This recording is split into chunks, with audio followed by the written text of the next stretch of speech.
Good afternoon, everyone, and welcome.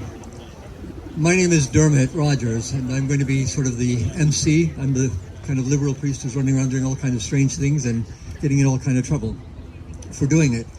You know, when I arrived today to help celebrate Steve's life, I was thinking that we often have this saying in English that you could tell a person by the company they keep, right? And you're the company he kept. I like that company because when I showed up, the first thing they gave me was a margarita. This is good company. And this is how you celebrate life. The first name Dermot should give it away. I was born and raised in Ireland, so I'm right at home in this environment.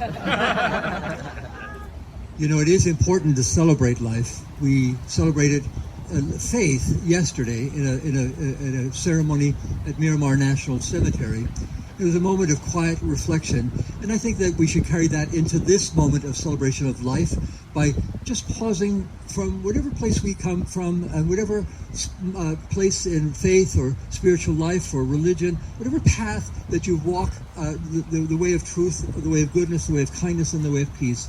Could we just bow our heads in a moment of quiet reflection, go into our hearts, and there address this moment and our feelings toward what's happening here, and ask for an increase in our sense of joy and happiness and peace of mind and spirit.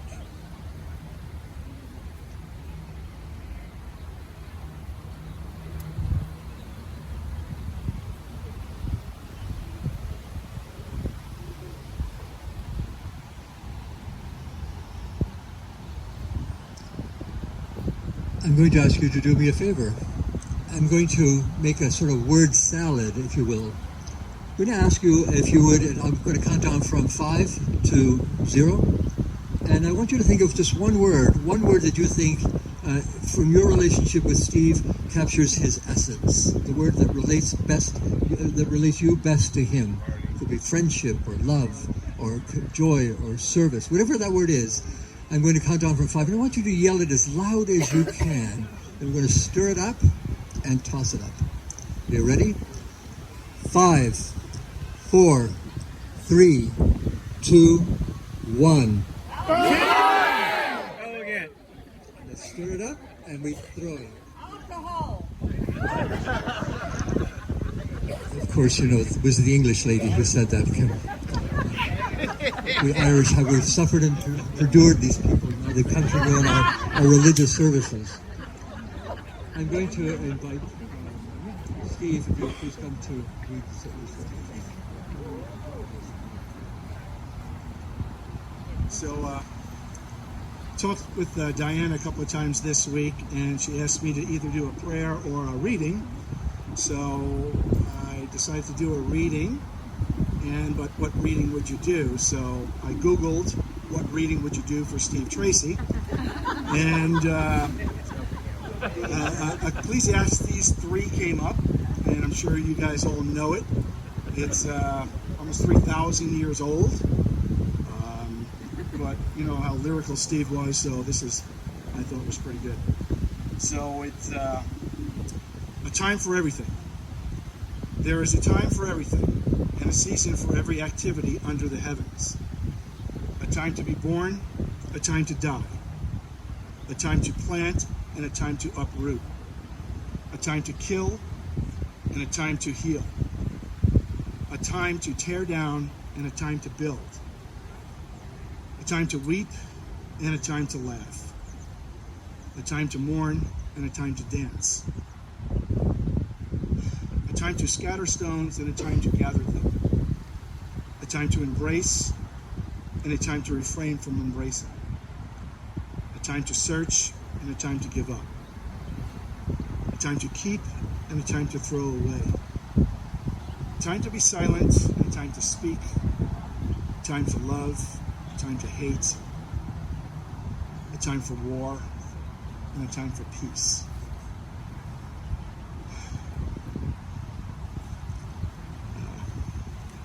All I want to say is rest in peace, my friend.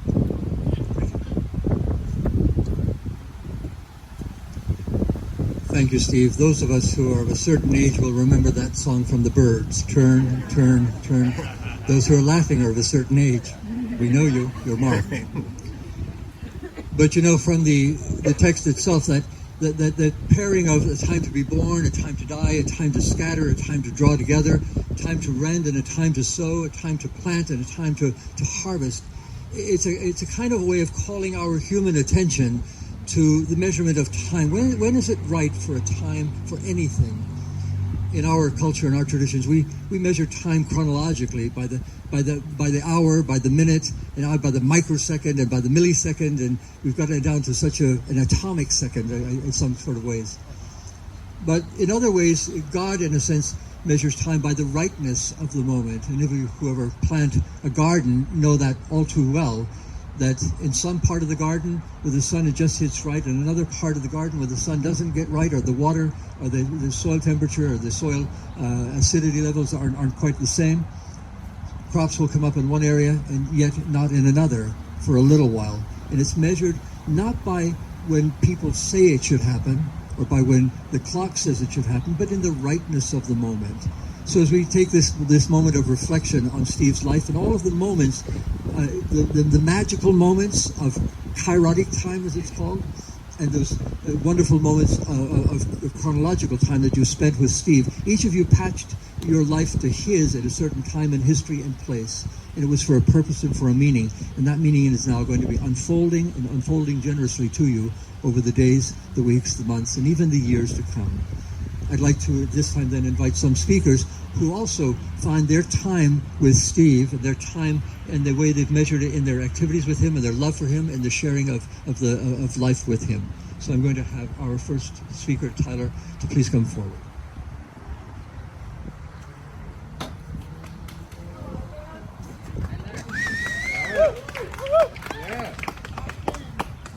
First and foremost, I want to thank everybody for being here today. It means so much to see so many amazing, beautiful people. So many amazing, beautiful people that I've grown up knowing. And we're all here today to honor the memory of the man, the myth, and the legend, my father, Stephen Tracey. Some may recall the notorious party animal who could take a simple get-together and turn it completely on its head. Some may remember him as a go-getter salesman whose charming and magnetic personality could turn a customer into a friend. And of course, many of us will always know him as the musical savant, whose encyclopedic knowledge could tell you not just the name of the song that was playing, but the band who performed it, the name of the album, and the year it was released. Yeah, and the birthdays of their children. To me, though, he'll always just be my dad. Growing up, the stories I heard about my father painted him as an almost mythological figure, which was greatly juxtaposed to the easygoing, mustachioed, and ponytailed gentleman who would pick me up from school, take me to get tacos at Jack in the Box, and promptly fall asleep in his recliner a few short hours later. I mean, Dad's idea of taking me for a fun night out as a kid was giving me $5 and letting me loose in a 99-cent store. Which I absolutely loved, by the way, to make things perfectly clear. There were certain things that we just couldn't do together, but despite limitations, he was still such a fun guy to be around. Always game for a round of chess, a hand of cards, some fascinating documentary, or teaching me how to work on live circuitry around the house. Which, in retrospect, does seem highly irresponsible, but from a man whose personal motto was, "Damn the torpedoes, full speed ahead," what would you expect? Without a doubt, where my old man and I truly connected was music, and to this day, I've yet to meet anyone who holds a candle to his burning passion for it in all its multitude of forms. More times than I can ever recall, we would go back and forth playing songs for each other, hours and hours late into the night, and sure, sometimes he would play something I wasn't crazy about, and in turn, I'd play something for him he wasn't particularly fond of either. But he would always be able to comment on some aspect of it that he enjoyed. His pragmatic approach is by far one of the most important lessons I've ever learned in my life. The notion that all music can be appreciated if you just give it the chance. Hear, hear. Dad taught me many other things in his seemingly infinite wisdom, albeit sometimes indirectly. He taught me compassion, patience, and most importantly, how to view things from a perspective different from the norm. And all I can say, in full confidence, I would not be the person I am today if not for his distinctive wisdom, his unique insight, and his uncompromising compassion. Wherever you are out there, Dad, if there's just one thing I could say to you, it's this. Thank you. And shine on, you crazy diamond.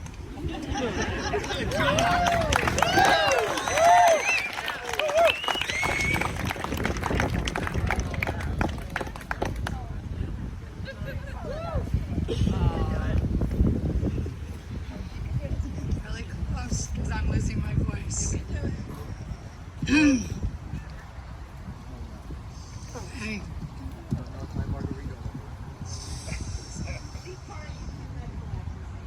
No, we didn't. We were all fortunate enough to have Steve as our brother. We have him to thank for decades of laughter, our hippie mentalities, and for showing us how music is a soundtrack to optimism. Growing up with Steve gave each of us memories through the years that will stay with us forever. He had the greatest smile, laugh, positive attitude, and a spirit that was the only one of its kind. He showed so much strength. Even his hardest battles were fought wearing a smile that was contagious. Steve was also an amazing father, husband, brother-in-law, uncle, and great-uncle. So many of his qualities and memories he made will be passed down from generation to generation. From our beach parties and camping trips, where we could always be sure to find him strumming his guitar all into the night, to all the weddings, baby showers, graduations he made him all so special, and the list goes on and on. We as a family want to thank Diana and Tyler for their unconditional love, devotion, and compassion they had for our brother through the years. Diana, your calls, your updates gave us the peace of mind we needed and never, ever went unnoticed. So many fond memories would not have been the same if it hadn't been for you and Tyler making these long distance trips out together with Steve. We're eternally grateful and always will be.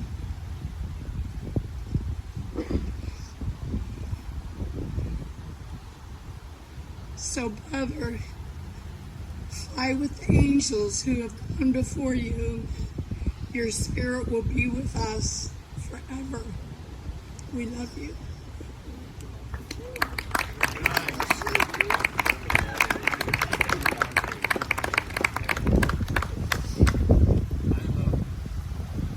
Steve's younger brother, Ted. I'd like to salute Steve, my brother, my father, military men, and all the military men here. Thank you. Second, another achievement Steve and I talked about years ago was how many times we got laid.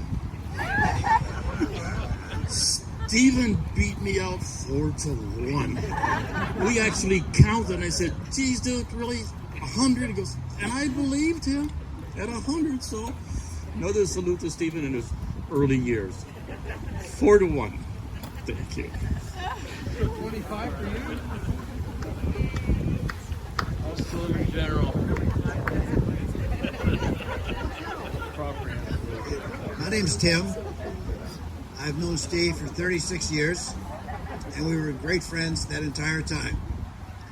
I came to San Diego in 1979, but didn't meet Steve until 1984. We were working for different waterbed companies, and many times I'd hear, oh, we were over at the Emporium talking to Steve. And as soon as I heard that, my effort went up that much. And whenever he was working with somebody and they'd say, oh yeah, we were over at Bo Gentry's talking to Tim, his effort went up that much. And then we both applied for the same job and both got hired. So we're going through a training period. The very first day, we're outside the front of the building having a smoke at 7676 Opportunity Road. And we introduced each other. He's Steve Tracey. I said, whoa, Emporium? He says, yeah. I'm Tim Maroney. He says, Bo Gentry? I said, yeah. And that's when it started. And we had an absolutely great relationship for the next 36 years. Never had an argument, agreed on almost anything. When we first started working at this job, then we found out we lived across the street from each other. So we were carpooling. So the first week we're driving my car and he gets in and like Steve, he's looking for the music. Did you hear me okay? Yeah. He's looking for the music and he says, where's your music? At the time, cassette tapes were the big music deal. So, I don't really have any music. If I want to hear something, I just turn on the radio. So I'm not really that much into music. He was astounded that somebody could say that. So about a week later, I'm at his house. And I come in and he says, so, mister, I'm not that into music. Is there anything you want to hear? How about Suite for Flute and Jazz Piano in G minor by John Pierre Rampal? He says, what? Where the hell did that come from, mister? I'm not into music. He had it. We played it. Very good. So, and then to go a lot into the future, when he first got serious about spending time in the hospital in 2011 or so, first time I went to see him, his arms were black from here, like that, from all the needles and stuff they've been sticking in him. I'm thinking, man, this is going to last about 8 to 10 days. Well, 9 years later, here we are. He'd be in bed a lot, and he'd be in bed for 3 or 4 days at a time, simply because it hurt less to lay down than it did to stand up. So then he'd be out of bed for 3 or 4 days, and then go back to bed because it hurt less laying down in bed than it did standing up. Rarely missed a party. You know, whatever it took to get him going to get to the party, he would do. In pain all the time. And I would call him and I would know by the way he answered the phone whether we were going to spend time that night or not. And I'd say, you hungry? What have you eaten the last couple of days? No, not much. So I'd go to his favorite Mexican restaurant and get chicken enchiladas for the both of us. And then stop at Dairy Queen and get a chocolate malt for both of us. Both of us diabetic. So then we'd watch movies.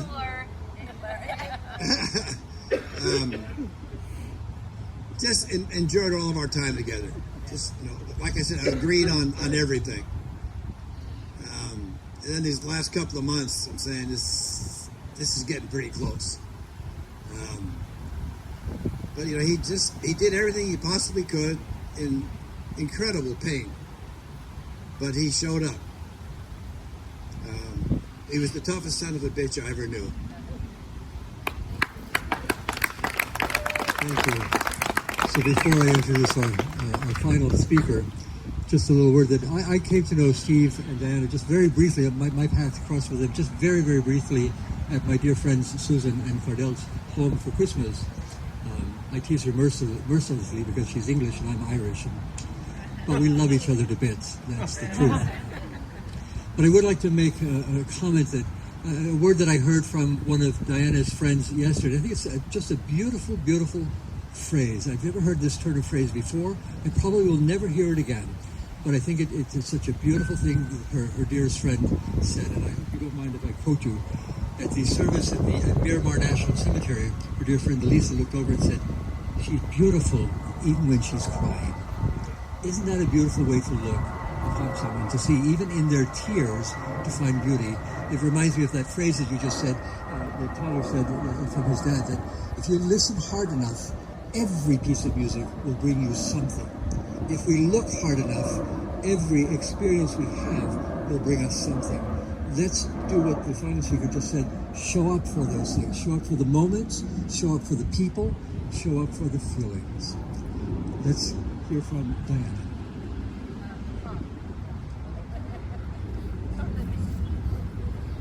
Also, I just want to let you know that Steve and I like the same clothes all the time. So this is one of his most favorite shirts ever.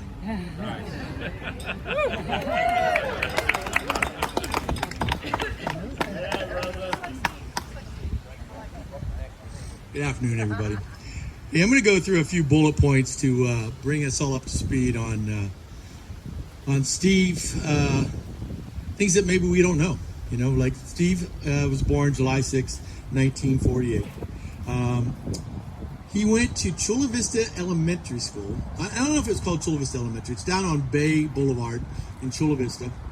I remember us driving down there, back in the 80s whenever I had a business down there called Western Windshields.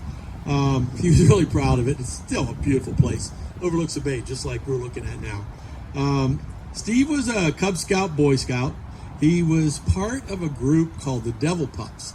The Devil Pups, we looked it up just a couple nights ago. It's kind of like a boot camp for kids. I mean, like you're outdoors, you're in the moment. I mean, it was like a workout, you know? I mean, it was Survivor meets, you know, Boy Scouts, right? It was like the next step. Steve was an amazing athlete. He played Pop Warner football. He was an adagio dancer. And he was competitive, you know. As most of you know, Steve was competitive. And as a dancer, he actually won every event that they competed in. And he actually won a state championship in the state of California. I mean, to win a state championship in the state of California in anything is freaking amazing. I mean, just to see some of the pictures of it, it's just amazing. When he was in high school, he played football. He lettered in gymnastics. Again, the dancing, the gymnastics. He actually graduated from high school at Clayton High School in Concord, California, in the Bay Area. Then in 1968, Stephen joined the U.S. Navy. He's very proud of his service. Well, he should have been. He's an electrical repair engineer. He saw 28 different countries. He is a golden shellback, which means that he was at 0 degrees longitude and 0 degrees latitude. Very hard to do. So he's done that. I remember Steve telling me some stories about the Navy. One of his favorite ones was either in the middle of like a typhoon or hurricane, and the ship's out there, and it's just getting the shit knocked out of it. He's like, we're like this, and like this, and like this. And he said, I finally made my way up to the captain's deck. And I got up there, and I got in the door, and they're all like, looking at me like, what the fuck? He said, I just wanted to see the waves hitting the windshields. He was very brave. Very crazy. He also was in 20 different countries while he was in the Navy, and he's also very proud that he made it to 49 total countries in his life. An accomplishment. Okay, let me just move on here. Then we get out of the Navy. He settled in Orange County. He went to Orange Coast Community College. He was a restaurant manager at a place called Captain Jack's on PCH. Yeah. And he got his associate degree there at Orange Coast County. And then he got down to San Diego. That's when he started working for, as many of you well know, Bo Gentry's. And then moved on to Waterbed Emporium. About that time in the early 80s is when Steve and I met. One of the best days of my life, I'll tell you. Steve and I hit it off right from the get-go. He was a person that he encouraged me to come up to Waterbed Emporium and take a look. I remember being at one of the first meetings with Steve was heading up, and I was a potential employee there, and just watching him work his magic and thinking, damn, I don't know if I could ever be that good. He was an amazing salesperson. It taught me an amazing amount of knowledge in the sales world, and also that's when our friendship began. He and Diana were already, together. I was in a condominium right below them. I just moved here. I had nothing. They gave me my first set of silverware, my first plates. It's like, paper plates are fine. Like, no. Steve taught me how to iron. Like, dude, come on, we got to iron that fucking shirt. I mean, the guy was unbelievable mentor, really. He went on then to work at K-Pro Computers, K-Pop Radio, and then, of course, he ended up at Cox Communications, where he had an amazing career and an amazing life there, and was a phenomenal place for him to be. And, of course, he excelled there. Whenever we met, and I mentioned those times in Mission Valley, Steve and I would, schedule days off together, go on motorcycle rides, go down to the beach. A bunch of us that are here, that were part of the Waterbed Emporium group, would end up on, a day off down at the boardwalk, eating some pretty crazy vegetables, doing some really fun things. Yeah. I love Steve because we always took it to the limit, man. We always pushed it as far as we could push it. Our love of music was, of course, together. And one of the things we loved about music is when it was really good, it had to be really loud. And we played it really loud, and we loved it really much. I eventually had to get a motorcycle to keep up with Steve. We'd take a day and just go, fuck it, let's drive over to Tecate, grab a couple tacos. We'd drive out over the old bridge, over to Tecate, pull up to a taco stand, kick down our motorcycles, have some tacos, some beers, just drive back to San Diego. Just great days, man, great days. And then we went on to, Steve went on to buy a house in Terrasana, and I soon followed, and we started a family together. It was amazing. Brittany and Tyler was born in April, Brittany was born in June. Even then, Steve and I were thinking about, we got to think of like really cool, like names with letters, like, and he came up with Austin, Tyler, Tracey, AT&T. I mean, he was always thinking outside the box, So Brittany, that's why you're Brittany Amber Dawson, because you had to be back. I mean, we had to go, Oh my God. And then, we decided to coach soccer together. It was so much fun. Seeing Steve out there coaching little 5-year-olds with soccer, and he was right in their element. They loved him. It was absolutely amazing. And also, every big event that was ever going on, every big boxing event, every big concert, everything that was going on, Steve, of course, had the best widescreen, the best audio, and we would all be at the Tracey's. That's where we would all congregate. It was phenomenal. Steve made every party, like we heard, and Steve was an absolute... Loyalty is one of Steve's best traits. I remember back in the 80s, whenever, having this conversation, this will describe Steve real quickly, talking about, who would you call if you were broke down on the freeway and had a flat tire? And he looked straight at me and he goes, who would you call? I'd call you. He said, and I'd call you. It's that simple. I mean, that's how we kept it. That's how we thought of everyone here. We all are lucky. All of us truly are better people for knowing Steve Tracey. I'm very proud of that.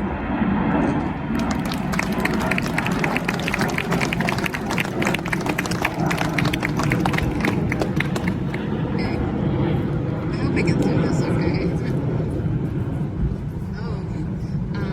So I just want to thank everybody for being here and for honoring my husband.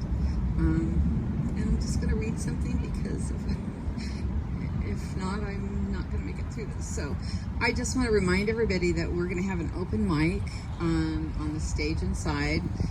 After this, we're going to go have some food, some tacos, and which is Steve's favorite food, and our dessert is pineapple upside down cake, which is also his favorite dessert. And I hope you all enjoy that. And so I'm going to make this really, really brief. I miss him. I miss him way more than I ever thought I would. But he was a fighter. That man. Okay, you guys, those of you who know, we used to call him the cockroach. Because you just couldn't kill him, you know? You just couldn't. He just would just, like, you know, oh, yeah, I'm going to have, like, leukemia. Oh, rare one, too. And, oh, we can't cure this one. But he lived, and, you know, that cockroach kept living.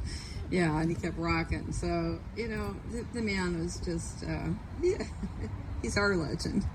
And I have just a little something I want to read, just because we miss him. And I hope that we all, you know, will share a lot of wonderful memories. And I just appreciate every single one of you that are here today. And appreciate all the support and friendship you've given me since he passed. My village is amazing. And I just think it's a lot of it is a reflection of, you know, who he and I were as a couple.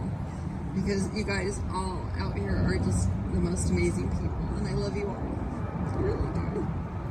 So, this one's for Steve.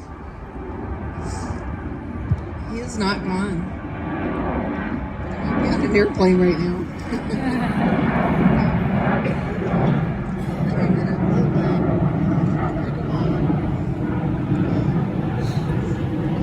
You guys getting hungry? I am. Okay. So, ease your grief.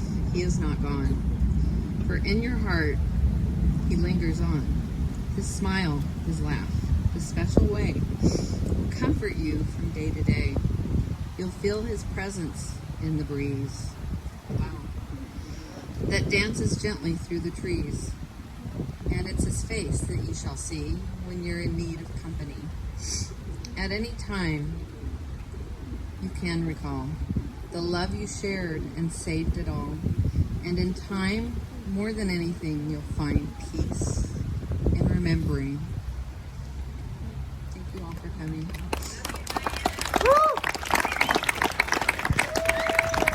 And to close off our celebration of life in this part of the celebration, as before we go indoors, I'm going to invite now my dear friends Susan and Kendall, if you would come and release some doves and explain the meaning.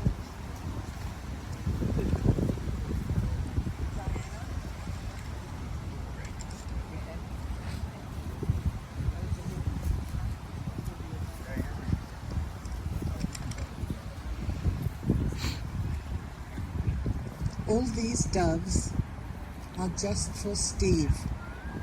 We are so fed up that he had to leave. Right now, he's up there singing away, and us down here are left to say, it was too soon, our friend, for you to go. You've left us here pretty damn low. No one to drink with, it's not the same. To have fun with, to sing with, and there's no one to blame. I wish, dearest Steve, that you could hear us say, we love you so much every single day. We miss your eyes, your smile, your devilish ways. We just want some hugs and kisses, some smiles and some extra days.